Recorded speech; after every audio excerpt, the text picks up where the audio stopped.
तो जय हिंद। तो आज हम लोग आ चुके हैं अपनी अगली प्रश्नावली में। इसे हम लोग सॉल्व करेंगे प्रश्नावली 7B को, वो भी एकदम बेसिक से। तो इसमें भी आपको अगर कोई परेशानी समस्या आती है तो आप कमेंट में कमेंट करके बता सकते हो, नहीं तो आप हमसे कांटेक्ट करके भी आप बता सकते हो अपनी परेशानी या फिर समस्या को। और इससे पिछली वाली प्रश्नावली 7A को जो हम पूर्णतः हल करवा चुके हैं, उसके वीडियोस का लिंक आपको डिस्क्रिप्शन में मिलेगा, वहाँ से जाके देख सकते हो। तो चलिए अभी स्टार्ट करते हैं 7B के क्वेश्चन नंबर 1 से। तो देखो यहाँ पे क्वेश्चन क्या बोल रहा है। क्वेश्चन है integration ax² + bx + c × dx। ठीक है, तो अभी इसका हमें इंटीग्रेशन करना है। तो इंटीग्रेशन करने के लिए हमें क्या करना है, इसको सबसे पहले हमें पार्ट में डिवाइड कर लेना है। ठीक है, तो सबसे पहले हम क्या करेंगे, इसको पार्ट में डिवाइड कर लेंगे। तो इंटीग्रेशन ax² × dx, इसके बाद आएगा प्लस इंटीग्रेशन bx × dx, और इसके बाद थर्ड पार्ट क्या होगा, इंटीग्रेशन c × dx।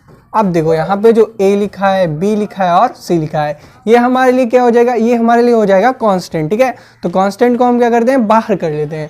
तो इन सभी को भेजो भैया बाहर, इन सभी को बाहर भेज दिए। तो क्या बचा अंदर, x² × dx, दूसरे पे क्या बचा, b बाहर आ जाएगा तो x × dx, और थर्ड वाले में क्या, c बाहर आ जाएगा तो 1 × dx। ठीक है, सब क्लियर है। अब देखो इन सभी का इंटीग्रेशन हम कर सकते हैं एकदम आसानी से। तो a का a × x² का इंटीग्रेशन क्या होगा, x³ / 3। देखो इंटीग्रेशन वो फॉर्मूला हमने पढ़ रखा है। ठीक है, आराम से हमें पता है कि पावर में एक ऐड करके जोड़ देना होता है, 2 + 1 3, और उसी पावर को जो है हमें जुड़ी हुई पावर को नीचे लिख देना होता है। ठीक है, जो सभी जानते हैं। ठीक है, तो ये इसका ये हो गया। अब देखो bx का करेंगे तो क्या होगा, पावर में एक ऐड कर देंगे तो x², और उसी को नीचे लिखना है तो 2। ठीक है, अब क्या बचा c, तो आ जाएगा +c, और 1 का इंटीग्रेशन सभी को पता है क्या होता है, x। अब देखो c यहाँ पे आ चुका है कांस्टेंट के रूप में, तो लास्ट में हम क्या जोड़ देंगे, कोई भी कांस्टेंट जोड़ सकते हैं। तो यहाँ पे हम जोड़ देंगे d। आराम से लिख लेते हैं एकदम सिंप्लीफाइड रूप में इसके, a/3 x³ + b/2 x², और थर्ड पे क्या होगा cx, और लास्ट में हो जाएगा d। यही जो है इस क्वेश्चन का एकदम राइट आंसर हो जाएगा।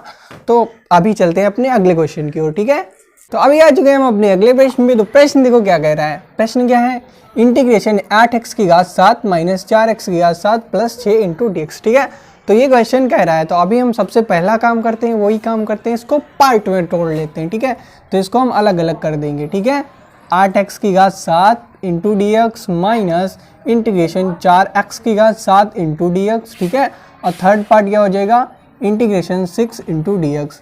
अब देखो इसके बाद वाला भी पार्ट काम हमको पता है क्या है, कि जो कांस्टेंट वैल्यू है उन सभी को हमें बाहर फेंक देना है। ठीक है, तो बाहर फेंक देते हैं, 8 बाहर, अंदर क्या बचा x⁻7 × dx, सेकेंड वाले में 4 बाहर, इंटीग्रेशन x⁻7 × dx, और लास्ट वाले में 6 बाहर, अंदर कितना बचा 1 × dx। ठीक है, इतना बचा।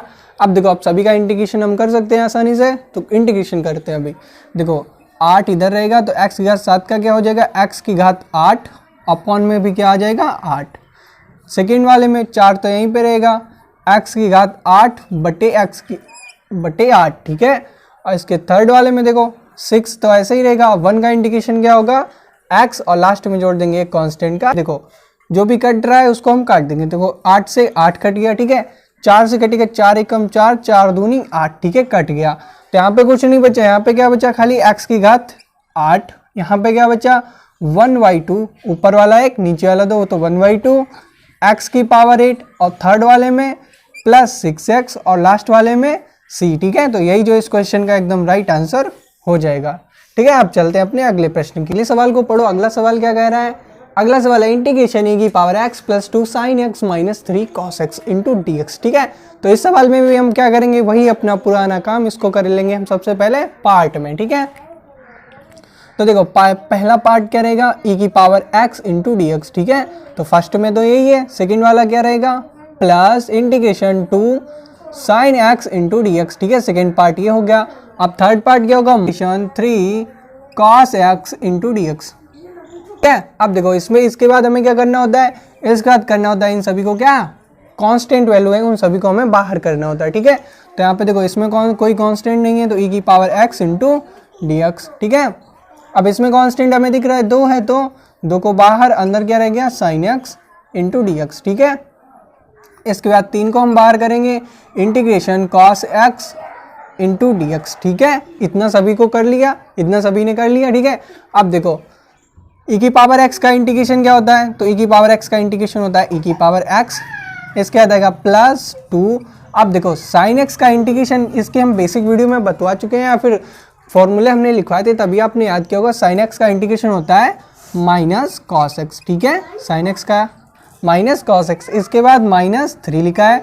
और कॉस एक्स का इंटीग्रेशन क्या होगा, साइन एक्स 3 कॉस एक्स का इंटीग्रेशन साइन एक्स, और लास्ट में हम क्या जोड़ देंगे, कांस्टेंट का साइन सी। आप इसको सिंप्लीफाई कर लेंगे, e की पावर x प्लस नहीं रहेगा माइनस, और प्लस क्या हो जाएगा, माइनस प्लस हो जाएगा यहाँ पे माइनस, ठीक है।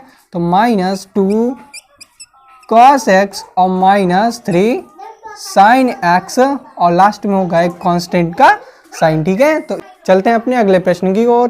अभी हम लोग आ चुके हैं अपने फोर्थ क्वेश्चन पे। तो फोर्थ क्वेश्चन क्या कह रहा है, क्वेश्चन को पढ़ते हैं। Integration x square minus cos x plus sec x into ten x, last में क्या है डी एक्स।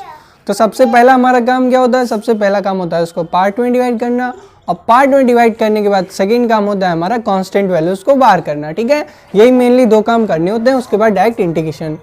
सबसे पहले हम इसको पार्ट में डिवाइड करेंगे, तो पार्ट क्या आएगा, सबसे पहला पार्ट होगा x square into d x, ठीक है। सेकेंड पार्ट क्या रहेगा, सेकेंड पार्ट रहेगा minus integration cos x into d x, second part ये रहा। थर्ड पार्ट क्या होगा, थर्ड पार्ट होगा plus integration sec x into ten x, और लास्ट में क्या होगा डी एक्स, ठीक है। ये हमने तीन पार्ट में डिवाइड कर लिया। अब इसमें हमें कांस्टेंट दिखना है, कांस्टेंट हमें कुछ भी नहीं दिख रहा है, तो यहाँ से हम क्या करेंगे, डायरेक्ट इसका इंटीग्रेशन कर देंगे। तो डायरेक्ट क्या होगा, एक्स स्क्वायर का इंटीग्रेशन क्या होगा, एक्स क्यूब बाई 3, ठीक है, पावर में ऐड कर देना है, बस उसी पावर को नीचे लिखना है।